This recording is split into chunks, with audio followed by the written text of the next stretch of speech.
If you're one of those unicorns who's really great at setting goals and always achieving them, then this video is not for you. This video is for people tired of setting certain goals over and over again and repeatedly failing to meet them. This is even where you've made sure that the goals are SMART goals: specific, measurable, achievable, realistic, and timely. Most of us have grown up being told the importance of setting goals, which is great. Goals give you purpose, they give you direction, but we don't talk enough about those goals that you struggle to meet. You know, those same goals that you roll over each week or each month or each year. Like, this month I'm gonna get on top of my finances, or this week I'm gonna start eating healthy. We seem to find ourselves doing the same thing over and over again and expecting different results. And there's that quote that tells us that that's insanity. But I sometimes find myself doing the same thing. Repeated failures to reach goals sometimes make goal setting feel like a scam. Like, it doesn't matter how hard you try, it's just impossible to meet some of these goals. Sooner or later, you give up on the goals because you keep not reaching them. So before setting any new goals this year, I wanted to look at why I struggle to meet some of my goals. I did a little research, and today I'm going to talk about 5 reasons that I found that are not so obvious or that I haven't paid enough attention to, that I really think will help me achieve goals that I've been struggling with. And these principles apply to all goals, not just financial goals. So even though I'll probably primarily focus on financial examples, you can apply these to any area of your life. The first change I'm going to be making is analyzing previous failures. In auditing, it was a common practice to have these audit debriefs after each engagement to discuss what went well in the engagement, what didn't go well, and what we're going to try and fix for the next audit. I realized that in my personal life, I'm sometimes quick to roll over goals without spending enough time considering and reflecting why I didn't meet that goal the previous time. The obvious issue with this is if I don't spend enough time figuring out what went wrong, I'm doomed to repeat the same patterns and go back to the same default habits that led to me not meeting the goal in the first place. And after a couple of failures at the same goal, it's easy to start to think that this goal is just not achievable. Each category of goals that I like to look at, for me, that's the 5 F's: faith, fitness, finances, family, and friends. The first tip I'll be thinking about is putting in writing what are my 3 top successes and my 3 top failures for each of those categories. Then for my top 3 successes, I'm going to look at what are the main things, the main habits or approaches that I took that helped me to achieve them. And more importantly, could I apply some of those principles to the goals that I'm struggling with? For example, maybe one of my key successes in the last couple of months has been being able to stick to my budget. And if I think about it, maybe the way that I've managed to do that is by having regular check-ins. So looking at my budget at least weekly to see how I'm tracking. And one of my failed goals could have been not getting the credit score that I wanted to get by the end of a certain period. I might look at that and realize, well, I met this goal because of these actions, but this goal that I failed to meet, I wasn't doing the same thing. I wasn't checking my credit score regularly enough, seeing what improvements I could make to it, and that could be a key change that I need to make to the goal before I attempt it again. The other tip on this is to analyze any goals that you didn't meet individually and to look at whether there were any specific circumstances that you can identify that led to you not meeting that goal. For example, maybe I failed to meet a specific savings target that I had in mind, and if I look at some of the reasons why I didn't, maybe I had an unexpected health emergency and I ended up having to divert some money there. One of the solutions I could look to combat this going forward is maybe signing up to health insurance. The last tip on this is to analyze whether there are any mindsets that are keeping you stuck and keeping you unable to meet certain goals. For example, I might want to grow my money, but I'm afraid to invest. A good way to beat that is to look for evidence that contradicts your negative thoughts or feelings about something. So do your research into investing so that you can get more comfortable with it. The key thing is trying to find the reasons for failure and coming up with a new plan or a new solution to try and attack the goal. The second change I'll be looking to make is to focus less on output goals, which a lot of times are out of our control. An output goal is the end result that you'd like to achieve.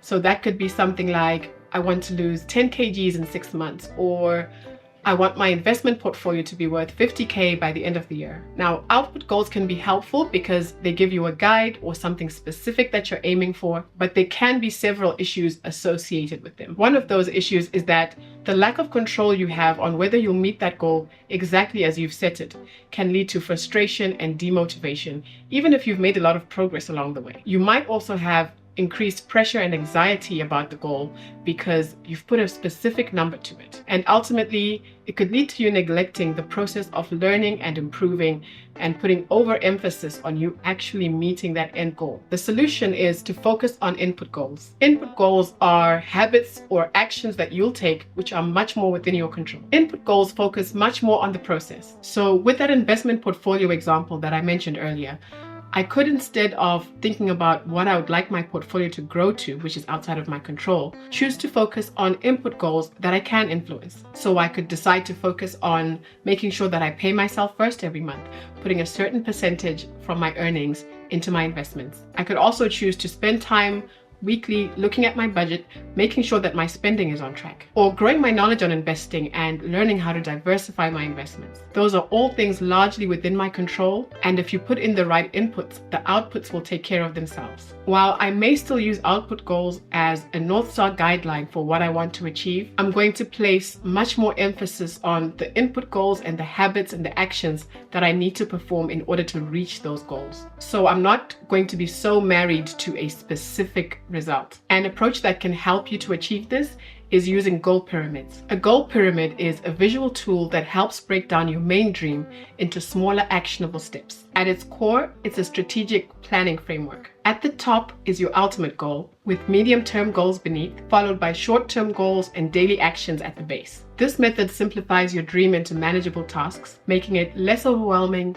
and more achievable by outlining a clear path of progressive steps. You can start at the top and keep asking yourself how until you get to the base of the pyramid. A good example to use to illustrate this is, let's say that you have the ultimate goal or dream of wanting to buy a home. So purchasing a home is at the top of your pyramid. A short-term goal that you can have for this is to set a monthly saving target. The base tier of weekly or daily actions that you can then look at to achieve this can be reviewing and sticking to your personal budget in order to meet your savings goals. Another goal you could have in your middle tier is improving your credit score so that you would qualify for a much more favorable mortgage rate. The lower tier for that could be looking at things like making sure you're paying your bills on time and reducing your debt to improve your overall credit score. The weekly or monthly action related to that could be making sure that you're checking your credit score regularly to see any changes that have developed and to see any improvements suggested. The third change I'm looking to make is planning for the obstacles I might face. I know that sometimes I tend to romanticize goals when I set them. I can be so excited by the goal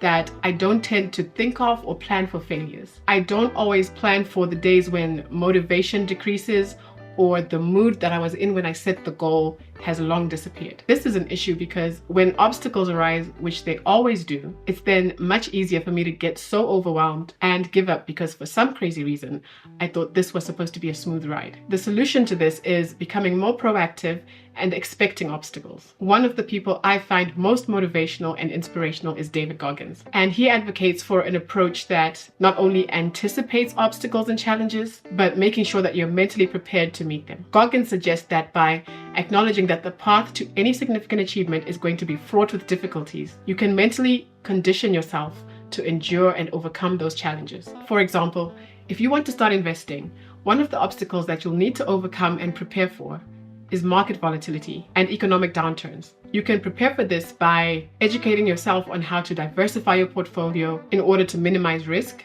and by adopting a long-term investing strategy. Or if you're trying to pay off debt, one of the obstacles that you could face is peer pressure to overspend. One strategy you could employ is getting ahead of it by planning things with your friends that are much more budget friendly and having an honest conversation with friends on your budget. If you're enjoying the video so far, please like, subscribe, and share the video to help support the channel. The fourth thing I'm going to be changing is making sure I'm at the right stage to set a particular goal. I've never really thought before about the fact that whenever I'm trying to reach a goal that requires a behavioral change, there are levels to this and a whole process that you must follow. But in doing my research for this video, I found that there's actually a model of the 6 stages of change called the trans-theoretical model. or TTM for short. TTM was developed by psychologists in the late 1970s. Their work primarily focused on smokers who quit on their own and those who required further treatment, leading to the development of this model of behavior change. Where I found this model useful is learning to identify whether I'm at the right stage to be able to actually make the change required for me to meet my goal. If I'm not at the right stage, then I'm probably wasting my time and energy trying to meet that goal. And my time is better spent figuring out on how to move to the right stage, or better spent focusing on other goals where I'm already at the right stage to make any behavioral changes. The 6 stages of change outlined in the model are pre-contemplation, contemplation, preparation, action, maintenance, and termination. In discussing the changes, I'll talk about the theory of the model and then potential application to an example. In pre-contemplation, you're not yet considering a change, or you're unaware of the benefits of making a change. This stage might be described as being in denial. If you're here, you might need to gather more information about the benefits of making a change. Using the example of trying to build an emergency fund. At this stage, you may not even be thinking about needing to save for an emergency. You might be unaware of its importance, or maybe think it's not necessary for your current situation. Stage 2 is contemplation. Here, you're aware of the need for a change and you're considering it, but you haven't yet committed to doing it. In this stage, people recognize the advantages of making a change, yet the perceived costs and obstacles often appear more prominent. To move past this stage, you should weigh the pros and cons of changing and not changing. So with our example, here you would recognize the importance of having an emergency fund. You're thinking about starting to save one, but you haven't taken any action yet. You might understand that it's a wise financial move, but maybe you're unsure of where to start. Stage 3 is preparation. In this stage, you're planning to take action soon and you're making small steps towards it. This step involves setting clear, achievable goals and planning the steps that you'll need to take to reach them. This is the ideal stage to set a goal. In our example, at this stage, you're ready to start saving. You might open a savings account for this very purpose, and you might prepare a budget to decide and see how much you're able to save, but you haven't started actually saving yet. Stage 4 is action. At this stage, you've recently started taking direct action to achieve your goals. Goals often don't stick because we leap too quickly to action without adequate planning and taking the right time in the previous steps. For example, when someone decides to start investing in the stock market without first researching the market, understanding their own risk tolerance, or determining their long-term financial objectives, this often leads to hasty decisions and a greater potential for financial loss. In our example, at this stage, you're actively putting money into your emergency fund. You've set up automatic transfers to your savings account each payday, and you're making consistent progress towards your goal. Stage 5 is maintenance. Here, you're sustaining your new behavior over the long term, or you can think of it as reinforcing a change that you've already made. If your goal is to keep up with the new behavior, you can think of this stage as finding ways to steer clear of temptations. This could involve using apps or people to help keep you accountable. Using our example,